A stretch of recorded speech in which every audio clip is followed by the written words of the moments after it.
J'aimerais maintenant rentrer dans mon message ce matin, aborder le thème du célibat et du mariage. Avec ce matin l'idée de vous donner deux clés pour réussir. Qui est-ce qui veut réussir? Voilà, on veut réussir. Et Dieu nous donne des clés pour réussir. Le truc, c'est que souvent, on veut ouvrir les portes, mais sans les clés de Dieu. Alors, Dieu donne des clés pour réussir. Et l'idée est simple ce matin. J'aimerais que vous m'écoutiez bien. L'idée est simple. La vraie vie spirituelle, c'est pas seulement de l'adoration ou des miracles. La vraie vie spirituelle, c'est aussi une manière de vivre, des choix, des comportements, des qualités de relation. J'ai pas, ce que je vais aborder ce matin, j'ai pas une situation en particulier qui m'a poussé à l'aborder. C'est ce texte de 1 Corinthiens chapitre 7 que vous pouvez prendre tout de suite, s'il vous plaît. Ce texte d'1 Corinthiens 7 qui me l'inspire, et j'ai décidé de faire une série sur ça. Et j'ai constaté, après même avoir écrit le livre que j'ai écrit dessus, que le début et la fin de ce chapitre nous donnent deux principes, deux clés pour réussir sa vie. Nous lisons ensemble dans 1 Corinthiens chapitre 7 et verset 1. Pour ce qui concerne les choses dont vous m'avez écrit. 1 Corinthiens 7 verset 1. Donc, les Corinthiens, les habitants de Grèce de l'époque, ont écrit à Paul. Je pense, dit Paul, qu'il est bon, donc c'est une réponse à ce qu'ils ont écrit, il est bon que pour l'homme, pour la femme, il est bon de ne point toucher de femme. Toutefois, pour éviter l'impudicité, que chacun ait sa femme et que chaque femme ait son mari. Nous lisons au verset 39, donc là c'est le début du chapitre, et puis nous lisons la fin du chapitre aussi. Le milieu on le verra dans d'autres messages, mais j'aimerais voir le début et la fin. Une femme est liée, verset 39, aussi longtemps que son mari est vivant. Elle est liée à lui par le lien du mariage. Mais si le mari meurt, elle est libre de se marier à qui? À qui? À qui elle veut. Seulement que ce soit dans le Seigneur.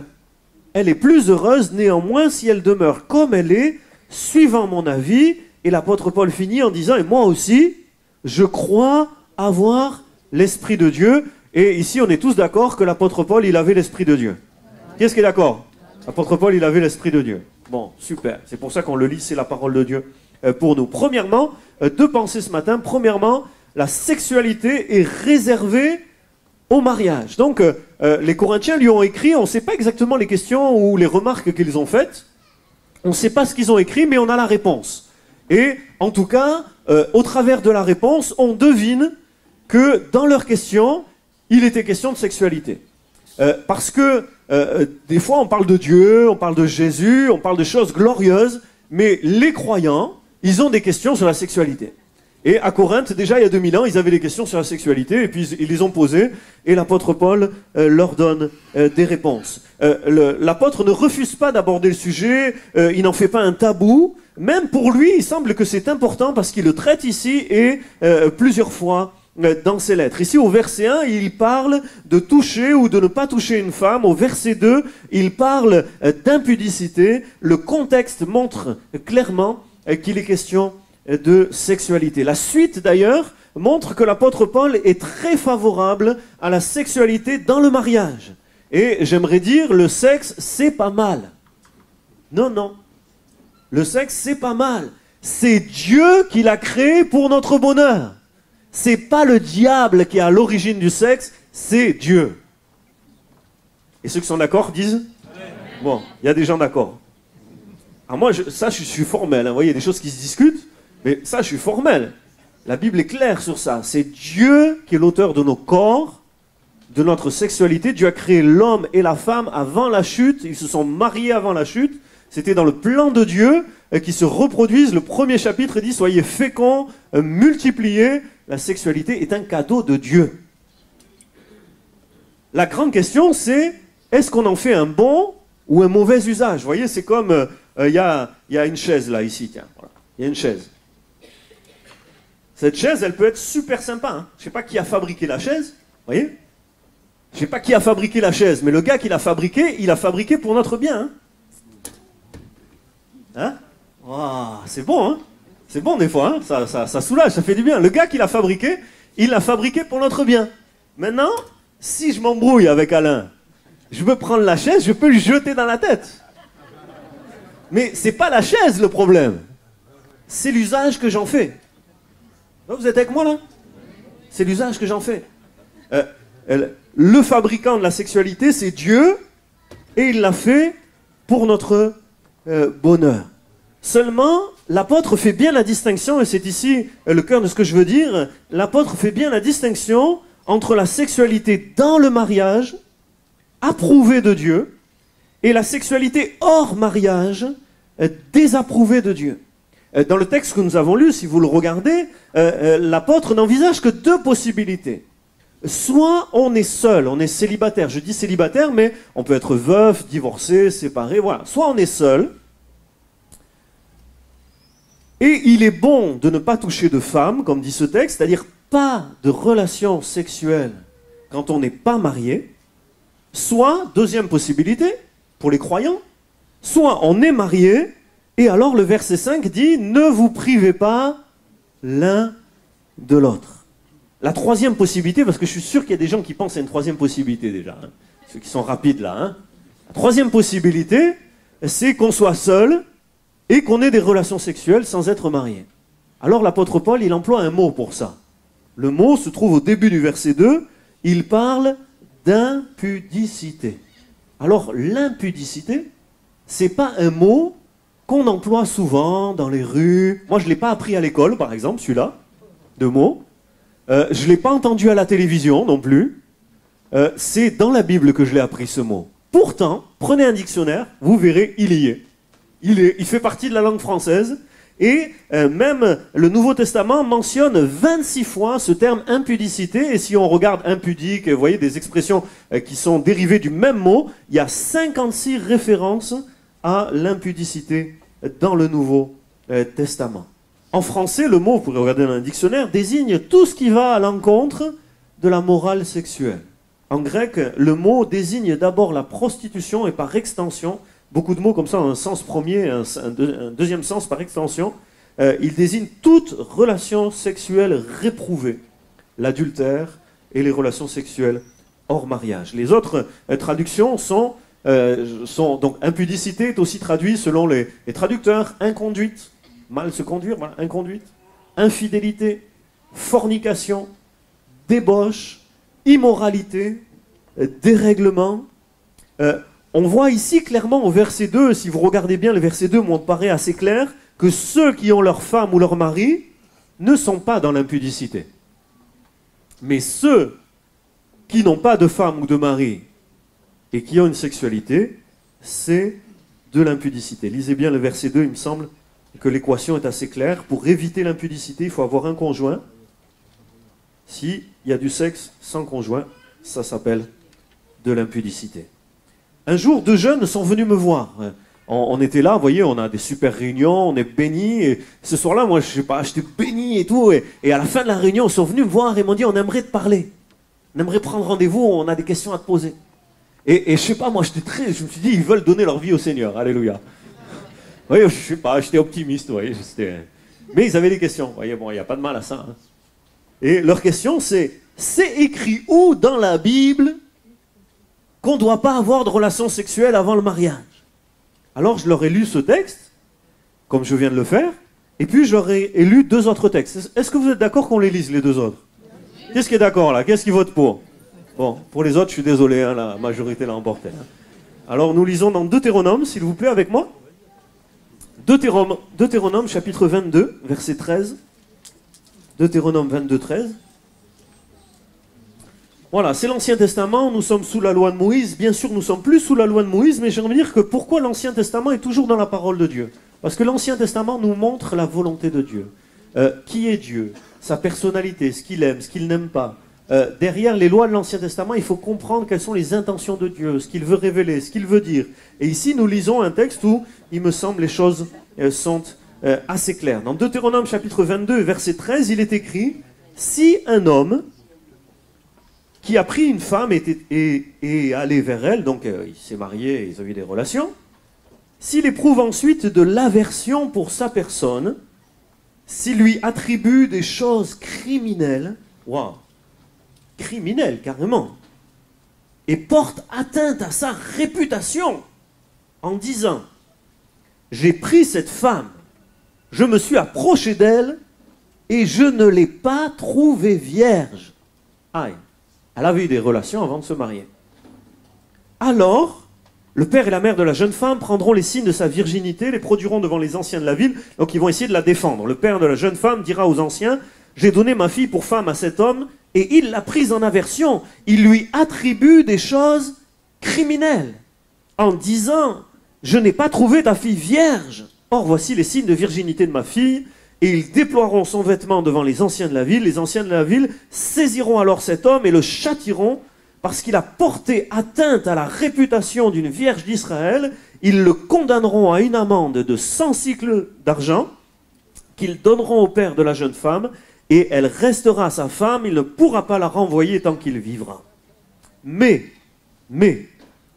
si le fait est vrai, si vraiment elle a eu des relations sexuelles sans être mariée, si le fait est vrai, si la jeune femme ne s'est pas trouvée vierge, on fera sortir la jeune femme à l'entrée de la maison de son père, elle sera lapidée par les gens de la ville et elle mourra parce qu'elle a commis une infamie, infâme, en Israël en se prostituant dans la maison de son père. Tu ôteras ainsi le mal du milieu de toi. Alors, j'aimerais vous rassurer, on n'est plus sous la loi de Moïse. Mais la volonté de Dieu me semble claire ici. Dieu réprouve la sexualité hors mariage. Il la réprouve tellement que dans la loi, la peine capitale était prévue pour cela. Et j'aimerais dire à cette peine de mort attribuée dans l'Ancien Testament, il y a un équivalent dans le Nouveau Testament, et j'aimerais qu'on le lise ensemble dans 1 Corinthiens chapitre 6. Donc nous revenons à la première lettre aux Corinthiens que Paul adresse aux habitants de Corinthe, et nous voyons le chapitre 7, et avant le chapitre 7, il y a le... Bon. Avant le chapitre 7, il y a le 6. Et au chapitre 6, déjà, l'apôtre Paul avait évoqué ces questions. Et au chapitre 6, au verset 9, nous lisons ensemble « Ne savez-vous pas que les injustes n'hériteront pas le royaume de Dieu ? Ne vous y trompez pas. » Donnez un coup de coude au voisin. T'y trompes pas, hein ? Trompe pas. Il y en a qui s'y donnent à cœur joie et d'autres sont plus timides. Bon, voilà, ne vous y trompez pas. Parce qu'on peut s'y tromper. Vous comprenez ? Si Paul dit « ne vous y trompez pas », c'est qu'il y a des gens qui s'y trompaient déjà. Hein ? Ne vous y trompez pas, ni les impudiques. Impudique, impudicité, c'est le même mot. Ni les idolâtres, ni les adultères, ni les efféminés, ni les infâmes, ni les voleurs, ni les cupides, ni les ivrognes, ni les outrageux, ni les ravisseurs n'hériteront le royaume de Dieu. Pas d'héritage du royaume de Dieu. La peine capitale du Nouveau Testament, peine capitale spirituelle sur l'impudicité, sur les relations sexuelles hors mariage, la mort spirituelle. Alors la suite du chapitre 6 montre que les chrétiens, verset 11, ont été lavés, que leur corps est pour le Seigneur, verset 13, qu'ils doivent fuir l'impudicité, verset 18, que leur corps est le temple du Saint-Esprit, verset 19 du chapitre 6, mais la réalité est là, il y a une sanction sévère. Et la grande question, et je veux finir pour le premier point sur ça, mais j'aimerais que vous m'écoutiez bien, parce que je pense que c'est important de se comprendre. Et du moins, moi, je vous partage ce que j'ai compris. Pourquoi le Seigneur est-il si radical à ce sujet ? Vous voyez, pourquoi Dieu est si radical ? Pourquoi on ne pourrait pas être aimé de Dieu, être béni de Dieu, venir le louer, l'adorer, et puis faire ce qu'on veut sur le plan sexuel, et puis voilà. Pourquoi Dieu est si radical ? Alors, je vais essayer de vous expliquer ce que j'ai compris. J'aimerais dire, nous n'avons pas ici juste un interdit. Parce que pour les gens qui ne connaissent pas Dieu, qui n'ont pas l'Esprit de Dieu en eux, pour notre monde, et de la manière dont le diable présente les choses, c'est interdit. Pas de relation sexuelle en mariage, interdit. Moi j'aimerais vous dire, ce n'est pas juste un interdit. Ce n'est pas qu'une privation. Il y a de la privation, mais ce n'est pas qu'une privation. C'est une protection. La sexualité est faite pour être vécue dans un cadre sécurisé, dans une relation stable et fidèle. Dieu nous a fait pour cela. C'est dans le mariage que la sexualité fait du bien et non du mal. Or, la sexualité hors alliance définitive, hors du mariage, la sexualité déconnectée d'un amour engagé du mariage est destructrice. Elle détruit le cœur de l'homme. Le cœur s'attache. Quand on donne son corps, le cœur s'attache. Et puis, quand la relation est brisée, le cœur se brise. Quand on a tout donné, y compris son corps, et qu'on perd tout, le brisement est encore plus fort. Nous sommes dans une génération qui s'éloigne des principes de Dieu et qui brise son cœur. Beaucoup d'hommes, de femmes même sont brisés et ne savent même plus pourquoi. Tellement les valeurs ont été confondues et on ne sait plus pourquoi, mais on est malheureux et on traîne le malheur avec soi. Et sans prendre conscience que c'est notre manière de vivre, c'est nos pratiques, on n'a pas suivi le mode d'emploi de Dieu. Dieu veut nous protéger. La sexualité est un cadeau. Mal utilisée, elle est un piège. Mais vécue comme le Créateur l'a voulu, elle est une bénédiction. Alléluia. Et j'aimerais vous dire, respectons les préconisations du Créateur. Vous savez, quand vous avez des appareils électriques, par exemple, il y a des appareils électriques, il y a une notice et il y a des préconisations d'usage. Hein, les préconisations. Par exemple, si vous avez un appareil électrique, il ne faut pas le mettre dans l'eau. C'est celui qui l'a créé, il a marqué sur un papier, ne pas mettre dans l'eau. Parce que sinon, qu'est-ce qui se passe? Ça casse, ça ne marche plus. Vous voyez, quand ceux qui vendent des prises, hein, je sais que quand on vend des prises, les vendeurs de prises, les fabricants de prises, ils recommandent, c'est marqué sur la notice, ne mettez pas les doigts dedans. C'est les préconisations du fabricant, vous voyez. Le fabricant donne des préconisations. Moi j'aimerais vous dire, c'est Dieu le fabricant de nos corps. Il est le créateur, c'est lui qui nous a donné des capacités sexuelles. Et respectons ses préconisations. Sinon ça fait mal. Première clé pour réussir. Alors je veux voir la deuxième clé, parce que, et c'est ça qui est intéressant, c'est que 1 Corinthiens chapitre 7 donne une première clé dès le départ, mais il y a une deuxième clé, se marier avec quelqu'un qui partage notre foi. Ou, comme je l'ai écrit ici, se marier avec un conjoint vraiment chrétien. Le chapitre 7 d'1 Corinthiens finit au verset 39 avec l'exemple d'une veuve. Et le texte dit, une femme est liée aussi longtemps que son mari est vivant, mais si le mari meurt, donc elle se retrouve seule, à nouveau célibataire, elle est seule, elle est libre de se marier. À qui elle est libre de se marier? À qui elle veut. Qui elle veut. Hein. L'apôtre Paul, il ne dit pas, toi tu te maries avec toi et toi tu te maries avec toi. Hein. Non, l'apôtre Paul, c'est on se marie à qui? À qui elle veut. Seulement, il y a une restriction. Il y en a une. Il n'y en a qu'une de restriction. Là, ça me fait penser, je ne sais pas, spontanément, vous voyez. Dans le jardin d'Éden, Dieu dit à l'homme, tu peux manger de tous les arbres. Il y a juste une restriction. Mais l'enjeu, c'est de respecter la restriction. Et l'homme a basculé dans le malheur parce qu'il n'a pas respecté le seul interdit. Ici, il y a une restriction. Elle peut se marier à qui elle veut, mais le texte dit seulement que ce soit dans le Seigneur. À quoi l'apôtre Paul pense-t-il? Être marié dans le Seigneur, ça veut dire quoi? Alors la Bible a noté, que je cite dans mon livre, parle d'un choix fait en communion avec le Seigneur. Dans le Seigneur, c'est en communion avec lui. C'est en consultant sa volonté. Et puis la Bible a noté, rajoute, et avant tout, en épousant qu'un de ses disciples. Tous les commentateurs que j'ai consultés sur ce texte sont unanimes. C'est clair, ce texte signifie de ne se marier qu'avec un conjoint vraiment chrétien. Alors, bien sûr, et j'aimerais quand même dire des choses qui sont importantes, il ne s'agit pas de se marier avec n'importe qui pourvu qu'il soit chrétien. Hein? Il ne s'agit pas de prendre le premier chrétien ou la première chrétienne qui vient en disant « Bon, c'est bon, t'es chrétien, donc on y va. » Non. Le choix doit être conduit et approuvé de Dieu. Mais la condition indispensable et commune à tous pour que Dieu approuve, c'est qu'il ou elle soit un vrai disciple de Jésus. Amen.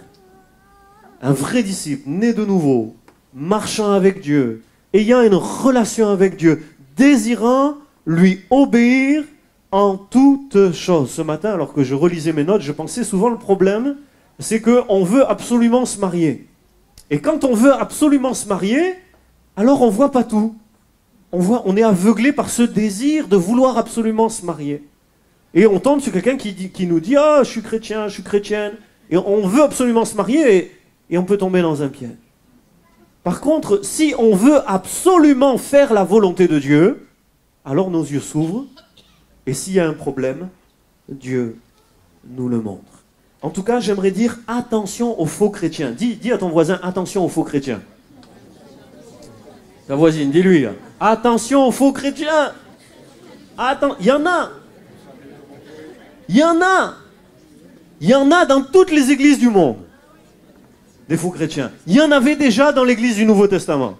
Oui, il y en avait. Alors, c'était plein de textes. Attention aux faux chrétiens. J'ai rencontré une femme il y a quelque temps et elle me disait au téléphone, après des échanges, je ne veux pas rentrer dans les détails, mais elle me disait, je vous en supplie, pasteur, dites à votre église, dites à tous vos chrétiens, dites-leur, attention aux sites de rencontres chrétiens. Elle m'a dit, je vous en supplie, pasteur, dites-leur de ne pas aller sur les sites de rencontres chrétiens, il y a des dangers. C'est pas parce qu'on se dit chrétien qu'on l'est. C'est un vrai contact quotidien avec le Christ qui fait le chrétien. Être présent dans une église évangélique, même le baptême, n'est pas suffisant. Un vrai chrétien, bien sûr, a une église, se fait baptiser, mais a surtout une relation avec le Christ. Une autre femme, c'est cette semaine-là, une autre femme me témoignait qu'elle a passé 6 ans sous les coups d'un homme qu'elle avait rencontré sur un tel site chrétien, entre guillemets, que celui qui a des oreilles pour entendre. Dans la deuxième lettre qu'il écrit aux Corinthiens, dans 1 Corinthiens, Paul en parle, mais aussi dans 2 Corinthiens, nous pouvons le prendre ensemble, chapitre 6, l'apôtre Paul va revenir sur ça. C'est comme une insistance, vous voyez, il en a parlé dans sa première lettre, et puis il en reparle dans sa deuxième lettre. En Grèce, là, les Européens, les Grecs, là, il y avait des problèmes. Et Paul, il revient, c'est un sujet majeur pour lui, c'est une préoccupation. Et il dit ceci dans 2 Corinthiens chapitre 6 et verset 14. « Ne vous mettez pas avec les infidèles. » Alors je précise tout de suite que infidèle en grec c'est apistis. Pistis c'est la foi ou la fidélité, c'est le même mot foi ou fidélité dans la Bible, et a c'est privatif, donc si c'est la fidélité c'est les infidèles, si c'est la foi c'est les incroyants, les non-croyants, ceux qui n'ont pas la foi. Ne vous mettez pas avec les infidèles, avec ceux qui n'ont pas la foi, sous un joug étranger. Car quel rapport y a-t-il entre la justice et l'iniquité? Ou qu'y a-t-il de commun entre la lumière et les ténèbres? Et quel accord y a-t-il entre Christ et Bélial, un autre nom du diable? Ou quelle part a le fidèle avec l'infidèle, celui qui a la foi avec celui qui n'a pas la foi? Bien sûr, ce texte ne concerne pas que le mariage. Ce texte concerne toutes sortes d'alliances qu'on pourrait faire avec les non-croyants. Il y a un danger à faire une alliance avec un non-croyant. Mais si ce texte concerne toutes sortes d'alliances, il concerne l'alliance par excellence. L'alliance par laquelle on s'unit à quelqu'un pour la vie. L'alliance qui implique que l'on vive tous les jours ensemble, qu'on partage la même maison, le même lit, le même compte en banque, que l'on fasse des enfants ensemble, qu'on les éduque ensemble. Le mariage, l'alliance par excellence. qui nous place sous un joug commun. Dans les campagnes, on met des jougs sur les animaux pour qu'ils marchent au même rythme, pour qu'ils aillent dans la même direction, pour qu'ils tirent dans le même sens, pour pouvoir remuer la terre. Un joug, c'est ça le joug. Si tu veux marcher dans la même direction, il faut partager le même Dieu. Et j'aimerais entendre amen, ceux qui sont d'accord. Oui, il vaut mieux se marier avec quelqu'un qui partage notre foi. Et là aussi, l'Ancien Testament nous donne un avertissement terrible. Et j'aimerais qu'on le lise ensemble. Ce sera le dernier texte que nous lisons ce matin dans Néhémie. Si vous voulez bien prendre avec moi, Néhémie chapitre 13. Qui est-ce qui a sa Bible? Montrez-moi les Bibles. Devant des Bibles. Allez, Néhémie chapitre 13. Dernière lecture. Néhémie chapitre 13, verset 23. C'est pas l'idée d'un pasteur, vous savez, des idées... on en a, mais nos idées, elles s'envoleront avec nous. Hein. C'est la parole de Dieu qui demeure éternellement. Et nous voulons lire ce dernier texte. Néhémie chapitre 13 et verset 23. Le texte dit, « À cette même époque, je vis des Juifs, donc le peuple de Dieu, qui avaient pris des femmes asdodiennes, ammonites, Moabites, des femmes qui n'avaient pas le même Dieu. La moitié de leurs fils parlaient l'asdodien et ne savaient pas parler le juif. Ils ne connaissaient que la langue de tel ou tel peuple. Je leur fis des réprimandes. J'aimerais dire tout de suite, on ne vous fera pas comme Néhémie. En tout cas, moi, je ne me sens pas cet appel. Hein. Alain peut-être. Hein. Non, Alain non plus. Bon, moi, je ne me sens pas cet appel. On ne vous fera pas comme Néhémie. Mais ici, dans l'Ancien Testament, comme je le disais pour la loi de Moïse, la volonté de Dieu me semble clairement exprimée. Je leur fis des réprimandes. Ça, on peut le faire, remarque. On peut se faire des réprimandes, on a le droit. C'est la suite plutôt. Hein. Je leur fis des réprimandes et je les maudis. Waouh. Ah, Néhémie, c'est un homme de Dieu, hein, mais il rigolait pas. Hein. Des fois, il rigolait, remarque peut-être, mais pas toujours. Je les maudis, dit Néhémie. J'en frappai quelques-uns. Je leur arrachai les cheveux. Et je leur fis jurer au nom de Dieu en disant, vous ne donnerez pas vos filles à leurs fils et vous ne prendrez pas leurs filles ni pour vos fils ni pour vous. Et Néhémie rajoute, écoutez bien, c'est ça qui m'a beaucoup touché. N'est-ce pas en cela qu'a péché Salomon, roi d'Israël? Il n'y avait pas de roi semblable à lui parmi la multitude des nations. Il était aimé de son Dieu, et Dieu l'avait établi roi sur tout Israël. Néanmoins, les femmes étrangères l'entraînèrent aussi dans le péché. Faut-il donc apprendre à votre sujet que vous commettez un aussi grand crime? Tout à l'heure, nous parlions de choses criminelles, et ici aussi un grand crime, dit le texte. Et que vous péchez contre notre Dieu en prenant des femmes étrangères. On peut être aimé de Dieu. Et ça n'enlève rien à l'amour que Dieu nous porte. Mais en faisant de telles alliances avec des gens qui ne partagent pas notre foi, on commet un grand crime. Un péché contre Dieu. Salomon lui-même y a succombé. Et là aussi, j'aimerais qu'on se comprenne bien, parce que, voyez, on peut dire des choses, mais j'aimerais qu'on se comprenne bien. Et j'espère que je suis clair. Qu'est-ce qui pense que je suis clair jusque-là? Ça va? Bon, vous me rassurez. Hein. Pour les autres, si je ne suis pas clair, pardonnez-moi. Et puis si je dis des choses qui ne vous semblent pas bien exprimées, bien dites, écoutez, on s'exprime comme on peut, chacun fait comme il peut. Mais j'essaie d'être clair. Et j'aimerais expliquer ceci, comme j'ai expliqué la dimension de la sexualité dans le mariage, j'aimerais expliquer ceci. Ici, il ne s'agit pas non plus d'une privation, mais d'une protection. Et j'aimerais dire, ne refuse pas la protection de Dieu. Tu es protégé quand tu fais ce que Dieu dit. Dieu veut ton bonheur. Notre bonheur est en lui. Et un bon mariage chrétien favorise notre communion avec Dieu. Comme il y a un cadre pour une sexualité épanouie, le mariage, une relation stable, il y a un cadre pour un mariage réussi. C'est la foi, c'est une alliance avec Jésus-Christ. Alléluia. La corde à 3 fils, le mari, la femme et Dieu ne se rompt pas facilement. C'est le cadre pour un mariage réussi. Ça ne veut pas dire que c'est toujours facile. Certains trahissent leur foi par leur comportement. Certains se marient devant Dieu, mais leur comportement, quelque part dans le mariage, trahit leur foi. Mais j'aimerais dire que la présence de Dieu dans un foyer reste une clé essentielle pour la réussite.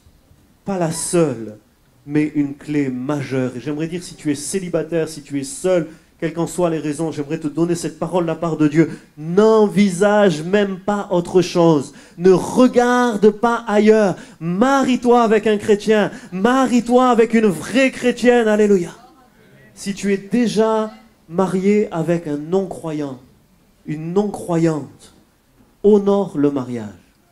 L'apôtre Paul le traite dans 1 Corinthiens chapitre 7, versets 12 à 14, on y reviendra.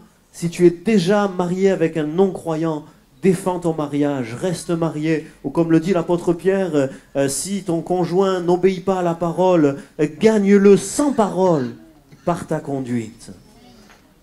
Deux clés ce matin. Il y en a d'autres, peut-être qu'on en verra, certainement on en verra d'autres. Deux clés. Ne nous privons pas de celle-là. En finissant, je veux dire ceci, l'apôtre Paul finit le chapitre 7 d'un Corinthien, on l'a lu tout à l'heure, en disant, moi aussi, je crois avoir l'Esprit de Dieu. L'apôtre Paul, quand il nous écrit, il a l'Esprit de Dieu. L'apôtre Paul a fondé des églises par tout le monde, il a vu des miracles en grand nombre. Mais il sait que l'Esprit de Dieu n'est pas qu'une question de miracle. C'est aussi une question de comportement.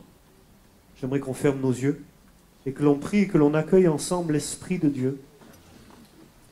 Le souffle qui porte la parole, l'Esprit de Dieu qui a inspiré les Écritures et qui doit nous aider à vivre bien, sans juger, mépriser ou discriminer ceux qui vivent autrement. Je l'ai dit lors de mon précédent message, nous ne disons rien ici pour juger ou mépriser qui que ce soit, mais défendons la sexualité dans le mariage et défendons le mariage avec Dieu entre croyants. Et j'aimerais entendre amen de tous ceux qui sont d'accord. Ce matin, nous pouvons prier ensemble. Seigneur, je te veux dans ma vie, au centre de mon foyer, au centre de ma maison. Je te veux au centre même de mes choix amoureux. Vous voyez, nous finissons, nous sommes dans la prière, mais ces questions sont centrales parce qu'elles sont au centre de nos vies. L'intimité, la sexualité, la personne avec qui on vit, avec qui on fait des enfants, c'est essentiel dans nos vies. On ne peut pas tenir Dieu en dehors de ça. Et on ne peut pas faire les choses à l'inverse de ce que Dieu préconise sans détruire des choses dans nos vies. Mais ce matin, on peut tous faire cette prière. Seigneur, je te veux au centre de ma vie. Et quelle que soit ta situation, quel qu'ait été ton passé, tu peux mettre Dieu au centre ce matin. Et même si tu ne te sens pas du tout concerné par ce qui a été dit ce matin, parce que, voilà, pour toi, il n'y a pas de problème. On peut faire tous cette prière. Seigneur, sois au centre de nos vies. Soit dans les choix les plus importants que nous avons à faire. Soit dans notre quotidien, le maître en toutes choses. Règne, Seigneur. Nous l'avons dit en chantant. Nous voulons le dire maintenant devant ta parole en priant. Règne, Seigneur. Règne sur toutes nos vies, sans exception. Tous les détails de nos vies, y compris ceux dont nous avons parlé ce matin. Amen.